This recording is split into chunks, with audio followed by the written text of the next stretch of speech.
Oi, oi, people, we're back, and I promised you guys more content throughout 2023, and kicking it off in the right way, because the 2023 CSGO season starts. I know you guys have been waiting for it, I've been waiting for it, and as always, we end the year with Blast, and we start the year with Blast, and I'm off to Copenhagen real soon to go and do all the interviews for the event. Now, what I'm going to do here is give you a brief preview of the tournament, see where some of the teams are at, and give you some thoughts and focuses of what you should be looking at when it comes to this event, which team I think is going to be the favorites, like coming in and qualifying for the spring finals, and how it's all going to work out. So the format for the Blast Spring groups is all about getting these teams to the spring final. Half the teams will make it, half the teams will not have a single chance. 12 teams total, 6 go down to the showdown, 6 make their way to the spring final. And we don't know where it is just yet, so we have to wait and see what location it's going to be. Last time we were in beautiful Lisbon, Portugal. I had a fantastic time there. We'll have to see how it all works out. But to give you guys an idea of how it's going to pan out, though, 3 groups to start off with. Each team has 4 groups. All matches are best of 3. Love that. Winner from each group will go all the way to the spring final straight away. And then the remaining teams go into the play-in. But the play-in is a 3 single elimination gauntlet. All matches are best of 3. Winner from each gauntlet advances to the spring final. Remaining teams advance to the EU or America's spring showdown. Ta-da! And that is how it will all pan out. Now, it's interesting, right? Because obviously Blast, starting off the year, ending the year, there's still a lot of questions. Few teams have changes. But this year, there's not been a huge amount of transfers. I'll go over all of it, though, and you're going to see it all in this video. And before we get there, I want to make a big shout out to GGBet, because I spoke about it on the last video. I'm getting all this opportunity to create content, travel around, do a little bit more with GGBet's help. So check down below and you'll be able to click on the GGBet link, use code BANKS and get a huge bonus for your work. You want to go play some bets on some of the games, as long as you're over 18 and you're betting responsibly, maybe you take some of my advice and you follow what I say. Well, watch the rest of the video. So the first group we're going to look at is A, and this has Heroic, Vitality, Astralis, and EG. Poor EG right now. Just to give you an idea of how this works out, you've got the first ranked team in the world right now, Heroic. Then you've got the 32nd ranked team in the world, G. Vitality, ranked 11, and Astralis, ranked 18. I'm going to start with Heroic, though. Heroic, making no changes to the roster. We ignore what happened at the World Finals because they had Config standing in, Stown not in there. But Stown is back. Heroic are hype, and Heroic have been looking great. 2nd place at the major, consistently playing it in playoffs. They finally, at the full finals in Copenhagen, lifted that trophy. The magic moment for Heroic. These guys have proven that they're not just an onliner team. They've proven that they can be a force to be reckoned with. And their opening game is against EG. So they get a great warm-up game, probably a very easy game for these guys. And for me, phew, this is Heroics just have dominant time and have a lot of fun with. Next up, we have Vitality. Now for Vitality, right, I'm a big fan of the team. But this was like mind-blowing when it came to the World Finals. And I say that because we started to think after they won EPL, they would be able to have some more success. We'll see some more consistency. Time coming in with Spinks. When I spoke to Zonic and we did some of the interviews, he was telling me after, so this is after the player break we had in the middle of the year, middle of 2022. He said, okay, look, I sat down with all the players and I asked them, what's your favourite spot you want? What's your second favourite spot? And they found the balance. They found a system. Players changed around. Apex is now an anchor now. He has to control himself a bit more. Players are willing to learn and push further. Zyru, 2nd best player in the world. I'm never worried about what this man's doing. He's a beautiful player to watch. He's a fantastic individual player. But Spinks, a world final to start off with, he looked a bit better. We did an interview with Apex, me and Pimp, and we were talking to him and he said, yeah, I feel like I've understood how we're going to use Spinks now. And then they dropped off. They got knocked out. They got eliminated. They didn't even make it to the stage. Oh, things need to change for Vitality. And I'm guessing they're just going to give themselves till after the Paris Major to decide if they keep this roster or how it works. Because Magic has been looking better. It's not fully consistent. Zyru obviously has been super dominant. Spinks is getting there, but it's a lot of change from when he was there with Ents. And then you look at Dupree, and I still have some like, is he able to? Can he, like, he is a support, but could they get someone better, younger maybe? And then you've got Apex, who, yes, he changed all his positions, but Apex, buddy, I love you. But sometimes you've got to just slow it down, stay still. Because what happens is, he likes to play for information a lot. And he'll sometimes just push unnecessarily or peak unnecessarily. And you just want him to just go, chill, relax. But obviously it's in the heat of the moment. I'm not going to tell a pro player how to play, but it's just, you see this happen all too often in their games. So Vitality in this group, right, it doesn't look too bad for them. But they are still like an anomaly where we're not too sure what we're going to get from them. Hopefully after this break, maybe they've done a boot camp or something. They should be looking better. We'll have to wait and see. Now the next team is Astralis. Oh, Astralis. Oh my. Blamef, one of the best riflers in the world. An absolute dominant beast, carrying Astralis through roster changes, through the ups and downs. Literally the only man doing good work for that team last year. Now, he lost config. We know that happened. Astralis have gone through so many weird changes. We didn't get to see them actually have much success. No proper big events doing well. And this is an organization that is, I'm just confused about the decisions. They added Hunden. As a person outside the game, I like Hunden. But if you're cheating and then you get to come away with it and then you're back, and then Astralis, the organization and players called him out on it, and then you have him back, are you that desperate that you just throw away all your integrity? I guess so. I don't know. It's such an odd one, man. Zipnix, at times he's looked better, but I'm still not sold on him being as good as some other players they can maybe bring into this. Device, okay, this is where I have to just be a little bit more horrible, guys. We're hyped. We love Device. One of the greatest players of all time. We love him. We love him. But he placed in his first couple of games, doing good on the scoreboard, but the team was 5th to 8th in CCT North Europe Series. They lost to Heat 2-0. Then, okay, by the way, just to be clear on the 2-0, it was close games. Like, you could not, it wasn't like they got blown out or something. But then they went to CCT Central Europe and they lost to Copenhagen Flames and came 2nd. I'm not too happy with that. You're Astralis, but it's, yeah, we put them on a higher stool right than anyone else because of what they've done in the past. But this Astralis is still just not good, and this is the problem. So we've also got Buzz to infinity and stars. That's what I'm going to roll with. I don't know if that works or not, but it's not to infinity and beyond. You know, Astralis, stars, blah blah. I tried. Sorry, boys. With Buzz, yeah. When I look at Buzz, I'm still thinking like, what are you going to offer this team? He's 19 years old, young Dane, was on Masonic before.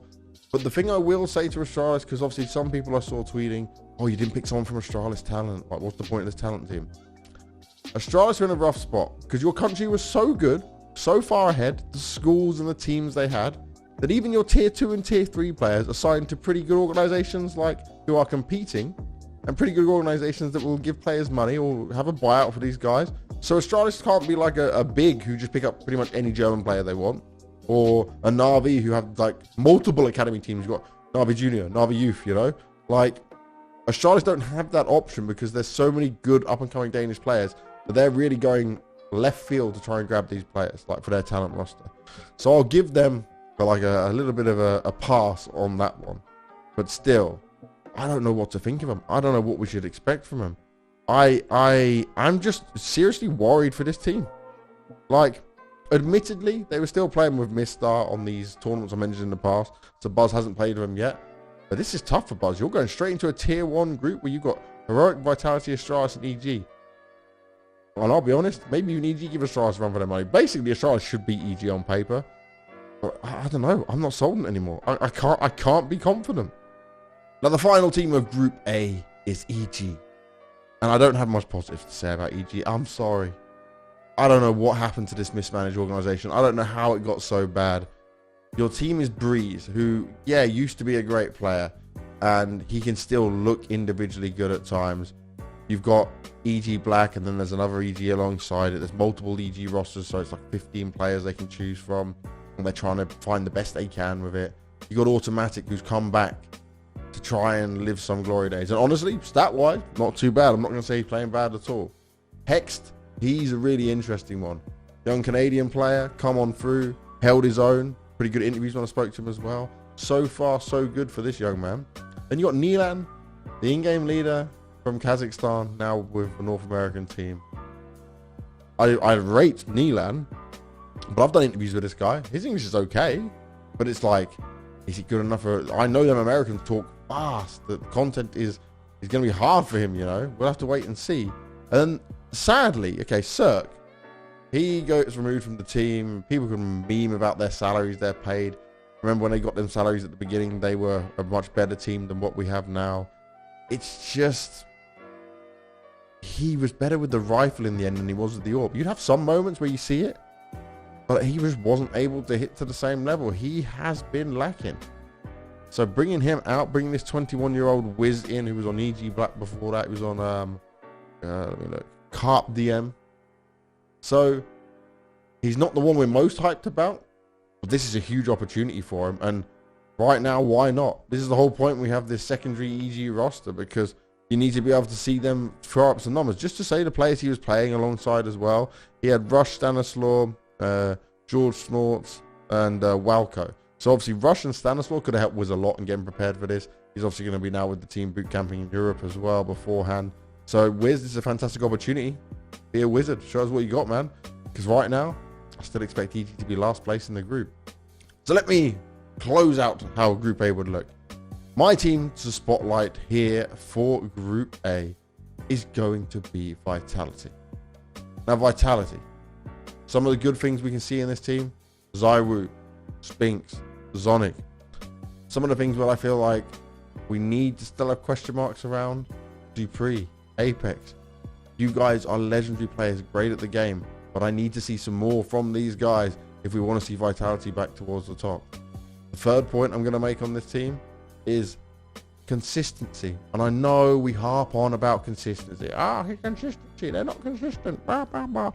But when you are an elite level team, when you have ZywOo, you should be more consistent than this. When Na'Vi was still like Zeus and all the bad players, and they had Simple, they were still placing like regularly playoffs and doing stuff, you know. I'm just worried for Vitality at this point, so I want to see them do well. Hopefully, we see some good signs out of them. I believe they can have a great opportunity to get some damage done here. But I'm really excited to see how they're going to do against Astralis. Next up, I'm moving on to Group B, and this is an interesting one. In Group B, you've got the rank 4 in the world, Faze. Kind of wild saying Faze is rank 4. Rank 23 in the world, Complexity. Rank 3, Liquid. NA Stonks going up. And OG, rank 12. Now, starting with FaZe Clan, these guys have been absolutely incredible. Their year was phenomenal, and we shouldn't really have anything bad to say about them, apart from the end of the year. The Major, the World Finals, Copenhagen, we did the full finals. The end of FaZe's year was a real slowdown that I don't think any of us expected. We look at their players, we look at how dominant they were, you think, yeah, this was it. And I would have honestly thought if they won Copenhagen full finals over Heroic, then I wouldn't be saying this at all, even if they lost World Finals, you know. But yeah, it was just a little bit of shakiness from these guys. And I still don't think Rain should be cut. I'm still a big fan to see him in there. Brokey, God, like absolutely monstrous, incredible AWPer, clutch master. Karrigan, obviously. For me, Karrigan right now is the best in-game leader of all time. I know it's controversial because everyone says Glaive because of the majors, but Glaive did it consistently with pretty much the same team, you know? You had that, like, all-togetherness, and you were kind of rolling with it, and it was a very different time of Counter-Strike. Where Karrigan has won multiple tournaments across multiple points of his career, and it didn't matter what players or team he had, he was able to make it work. He even made Mouse Sports win a tournament, you know? That's how good he is. For me, there's only positives here for FaZe Clan. I feel like this should be their group to win. They are the clear favourites in it. So I don't have too much else to say on them. FaZe up, baby. Next up, we come on to Complexity. Now, poor Complexity faced off against FaZe in the opening matchup. Not an ideal situation for them. They obviously have been playing over in North America as always as well. This is a team right now who we still have a lot of question marks on. I'm a big fan of the team in terms of the players. I'm still questioning what they can do because the last games they were playing, they didn't even manage to win the CCT North American Series. They lost to Nouns 2-0 on it. I don't know where Halzerk's playing from. Maybe he's playing with high ping. I'm going to have to ask him this in one of the interviews. Maybe he plays from Norway or they send him somewhere else. But it is rough times for the Complexity boys.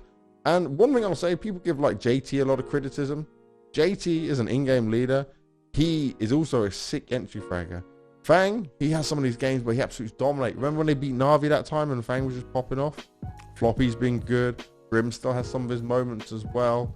Halzerk is just the exact AWPer they needed, and he fits in perfectly for the team. But it's like, something's still missing. Or maybe it is an IGL change. We'll have to wait and see. I don't have so much high hopes for them. I don't think they'll even be OG in this group overall. It's tough for Complexity, man. It's a team that's kind of like the old Complexity in the 1.6 days, where you had your big all North American teams and then you kind of put Complexity together. This is what Complexity feels like, just throwing players together and seeing what you can make happen here. Because they're definitely not the best. Definitely not the best in North America. They've got some proving to do when it comes to these tier 1 events. Next up is Liquid, and Liquid, whoo, Liquid are looking solid. Ever since Yakinda's come back into this team, Liquid have been on their game. Liquid, the best team in North America, and they're rising back to the top. Number 3 in the world right now, and it must feel good, because since Yakinda's come back into that team, we've seen them develop. Naf's even a support player right now, but a phenomenal support player by saying that, that's for sure. Now, if we go all the way back to Copenhagen on full finals, they finished 3rd to 4th, losing in the end 2-1 to Heroic, who went on to win the whole event. That's pretty respectable. They then came 2nd, losing to G2 at the World Finals. On that run, they beat OG, Na'Vi, lost to Faze, and beat Outsiders.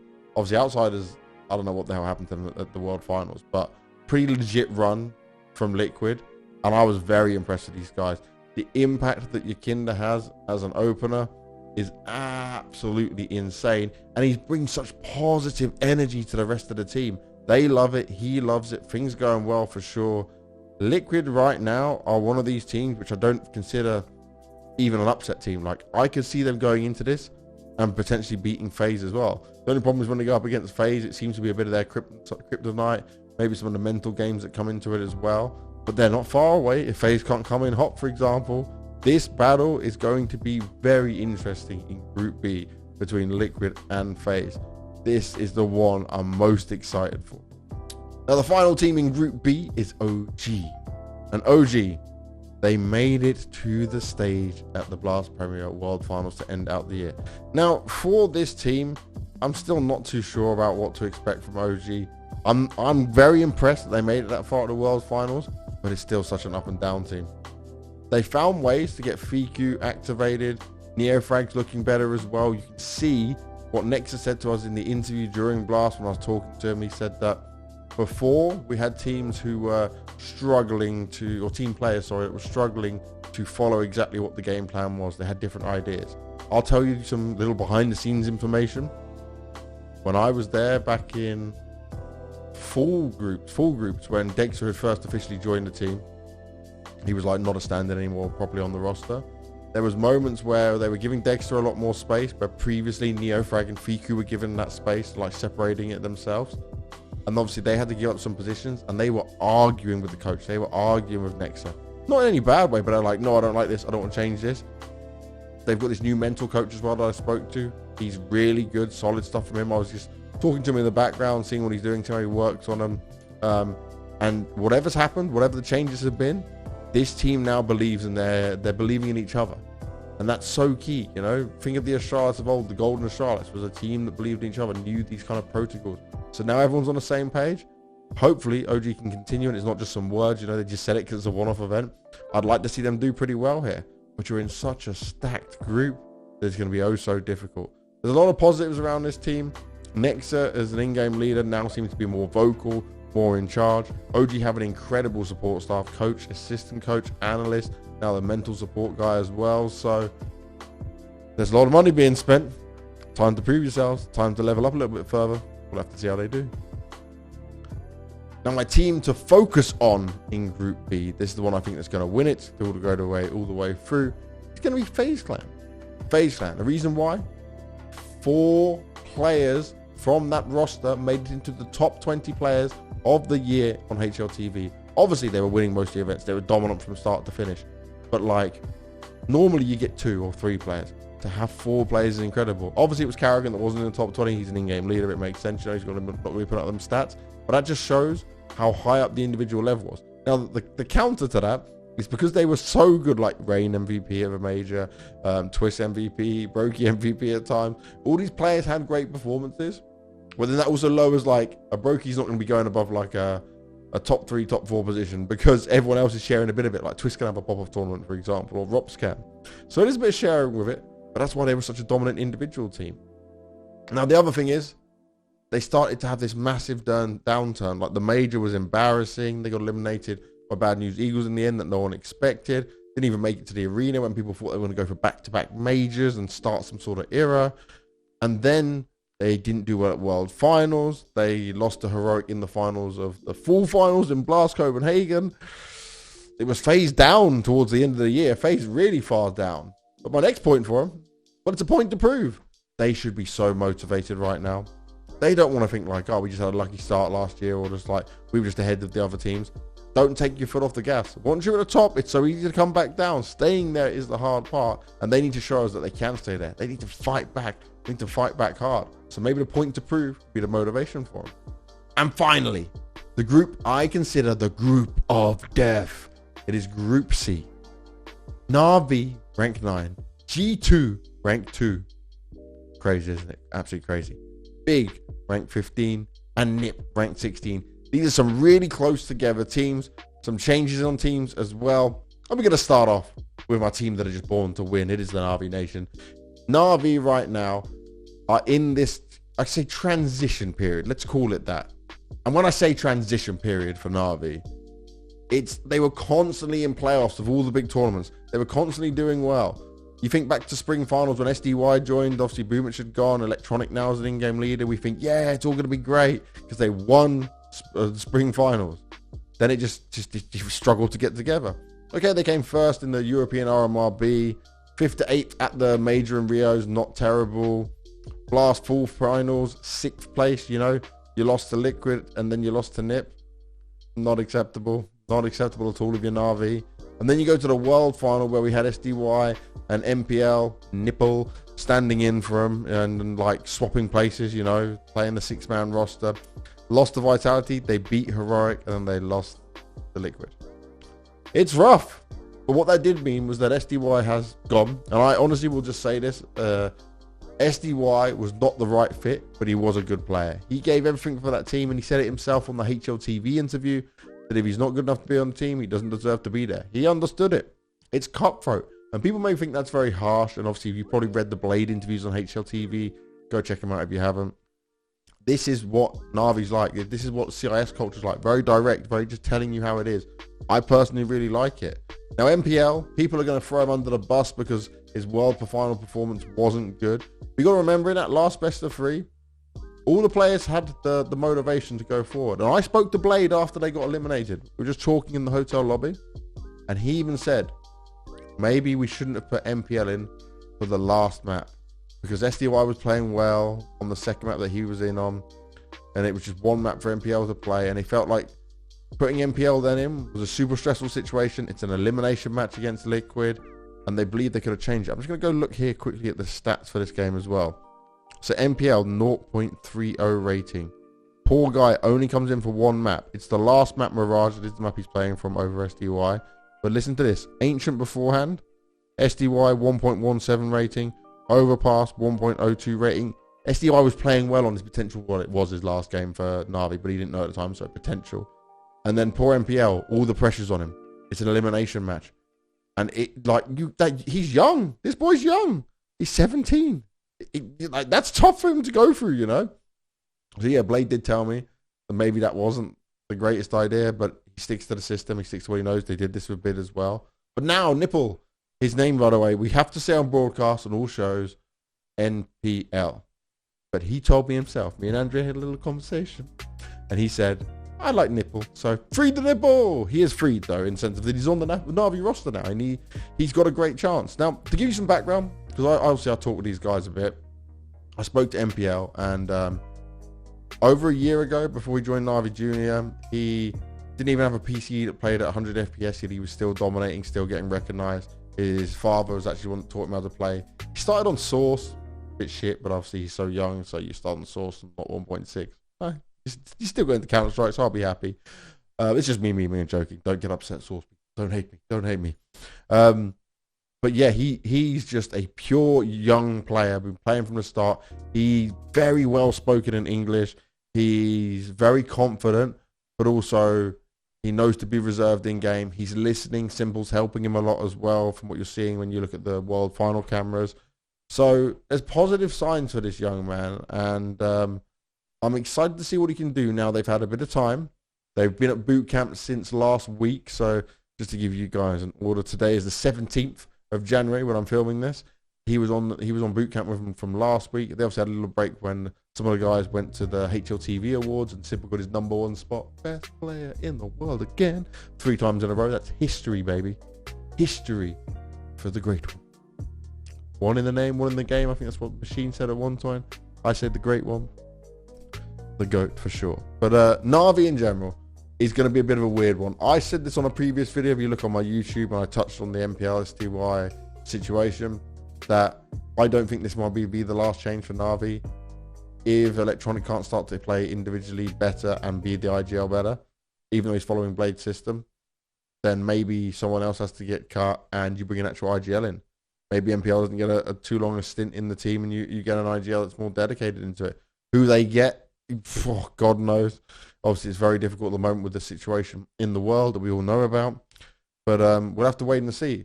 I just know that MPL's now had a bit more time. They're going to be working with him. The psychologist that Na'Vi have, she is amazing. She's so good at going through all these things. She sits with not just the players, but the coaching staff. And I watched her at World Finals, sat with the CEO and COO of Na'Vi as well, talking about things, trying to get everyone to understand the situation a bit better as well. Because remember, they're not dealing with the players of the stress of playing.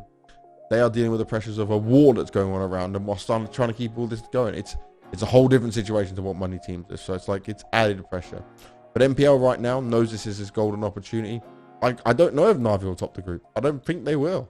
They will struggle at some point. They will start slow in tournaments. But you know what Blade will say? More games, more practice. Better for us. We'll have to see. Next team in Group C is our World Final champions, G2. Oh, and let me just start with this, guys. I was so happy. Obviously, Hooksy's father passed away, and it was so sad. It's just a terrible situation, right? I know what loss is like that, but I've never lost a parent. I can't even begin to imagine it. He decided to stay at the event for the World Finals. I saw some comments as well when we did the interview at the end, and people were like, "Oh, Banks is normally so nice and good with players like when they've been through something like this." And like, obviously, he said he just wanted to make his dad proud, and I said, "Oh, I think everyone's proud of you." I was told specifically by G2 management not to mention anything to do with his dad. I stayed away from the topic. I respected what they wanted. So you guys know me. I would have loved to sit there, give him a hug, or say his dad's proud of him. But I was just told to not talk about the dad situation, not mention the dad situation. So I was just careful on my words. The guy just won his first ever Tier 1 tournament. Second grand final as well for Monacy at that event, and he ends up winning it and getting his first MVP. Huge. Nico, dominant as always. Hunter and JKS. I don't know if it's the A4 or what happened, but these guys were looking sick. Now, I just want to hope that they're going to be able to keep this up, because this event was special for them to get the World Finals. But look at the teams they beat.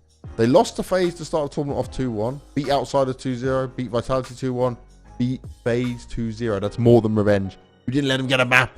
You didn't let them get a map. And just look at some of the numbers of this, boys. Look at some of the numbers of this. Hunter, 1.35. JKS, 1.22. Nico was on your 1.0 rating. The other players just came out of nowhere. Now, I know a guy, Richard Lewis did an interview with him, Edwin. He's the coach, like mental coach, performance coach of G2. And he's only just come on board with these guys. This guy does great work at team bonding and stuff. I don't know the ins and outs of it all, but go watch the interview that Richard Lewis did with him. It is a masterpiece on understanding how this guy is able to help them get the best out of themselves, and especially considering what Hooksy was going through. This deserves a lot of props. So G2 now number 2 ranked team in the world. The only thing I want to look at here is, can they keep it going? No roster changes. You've had a bit of a break. Did maybe JKS go back to Australia? I have to find out when I interview him. I have to find out all the extra information. But G2, if they can keep it hot like they had in World Finals, then we could be looking at them going all the way. Next team on my list is Big Clan, the German side that have been oh so dominant in the region, but they've had such a weird run recently. So, okay, Tabson, we always know we're going to get greatness out of him. Keto, up and down at times. Faven, back and healthy, hopefully, to do some damage. Sirison, this guy has actually seemed to found an ability to kill on land and look better, which I'm very happy with. And Crimbo, Clutchmaster, young talent, but he's changing some of his roles and positions. There's been a lot of up and downs for these guys, and that's why I feel a bit bad for him, because Sin came in for Farven at one point, and then what other game did Sin come in on? Yeah, Sin's replaced so many different players at times. Yeah, without Sirison as well. They had a game at the Elisa Masters Expo without Sirison. Sin was there instead. You know, like that for them, their last year just has to be, we learn, because you have players with COVID. You had Keto standing as a coach at one point when God B got COVID.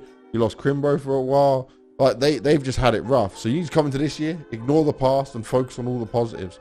The good thing is they're sticking with this roster they've got in front of them.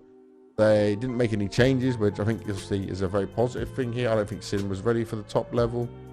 Their first match is going to get against G2, which is going to be very tough. That's not going to be easy at all. But like even this, right? I'm looking at the CCT Central Europe Series. They hit a 5th to 8th place. This was with God B playing in. Okay, so God B was in instead of Crimbo. God B's good, but it's been a while since God B's played at the top level. So that's understandable. You can lose the Harvey in that. So now, full roster back. They should look to show us their stuff. But things need to change soon. They need to find some success soon. This is a team we always talk about being innovative and looking at what they can make outside of just having some firepower, you know, because they have to kind of, I guess, they have to mediate their own firepower, because sometimes it's not there, and then they need to play to the utility strengths and play to the tactical strengths. But more and more we're seeing them getting blown out the water. It's rough for Big Lamb. We'll have to see how it goes. And the final team for Group C is NIP. And I like what I'm seeing so far. So they haven't played since November. They have all of December up until this event off as well. So up until the 21st of January. So from the 26th of November to the 21st of January, they've been off official games. But they have been practicing. Because guess who's now joined the team? It's Hedrick. Hedrick comes in from Navi Junior. So now we're really less Swedish. They still have 3 Swedes on the team. But you also have Alexi B, who's Finnish, and a Ukrainian, Hedrick. Now, Hedrick was not always a natural AWPer, to be clear. So, NIP still don't have a technically main AWP. Hedrick has been on main AWP on Navi Junior for most of the past, ever since Manasi left. But he was previously a rifler. Now, Hedrick, a young talent. He's very motivated. I spoke to him so many times, met up with him and seen him when we do the We Play Academy League stuff. I'm a big fan of him. 18 years old. He's got a lot to prove himself. If you go on HLTV and look at his rating, it says 1.42 at the moment. Ignore that. Take it with a pinch of salt, because that's mainly against lower opposition players. He was dominating in that. It was the same as what we saw from Muncie, right? But I'll just say, just a quick credit, because I know we're talking about NIP. Navi Junior just keeps pumping out good talent. MPL, Hedrick, Muncie, Bit. It's going to continue, man. They're just pulling it all out. Now, this hopefully means, though, that Rez is going to be rifling again. So, Rez back on the rifle. Hampus, who's had a better output now under Alexi B's leadership. Alexi B, who had some games where I was like, Alexi B, you're fragging out? You're not letting the team down? Huh? So, this is quite positive. The one player I still want to see some more from is just good old Broland. Broland right now, I'm struggling to see. I'm just going to check his age. What is Broland's age? Because I always put him as older than he is. He's only 20. Broland, when he first came onto Fnatic, obviously he had some legendary players around him, but he was dominant. Right now, he's at a 0.98 rating. The ratings of pretty much all the players on NIP are not really accepted for a team of their caliber and their name. But NIP right now are relying on Hedrick to be the golden ticket. Now, Alexi B is a good micromanager. Hampus doesn't need micromanaging. He can be full free and have his time to roam around the map and not thinking about positioning other people. That should open him up to do more damage. Rez back on the rifle. We all wanted it. We all wanted it. He was not a bad AWPer, by the way. He did his job. He's just a rifler. That's just what he is. You don't make him an AWPer. And Broland's the only one I still have a question about. I need Broland to come back full force after this break and show us that he can still be dominant. Because this is a young team. They have young players on this team. But can they get some jobs done? Can they get themselves... Like, I can't see them winning this group, I'll be honest. It's going to be tough. Now, to end it with on Group C, and my last team to highlight here, thanks to GG Bet, is going to be G2. Now, my reasons for highlighting them is because we got to answer ourselves some questions. World Finals, they won. But was it a fluke or not? Fluke or not is the key question.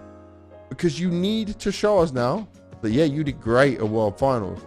Keep it going. Now we've gone into 2023. Show us that you're ready. That win took you over the hill to say, yes, we could be one of the best teams in the world. But, second point, they have extra pressure because of it.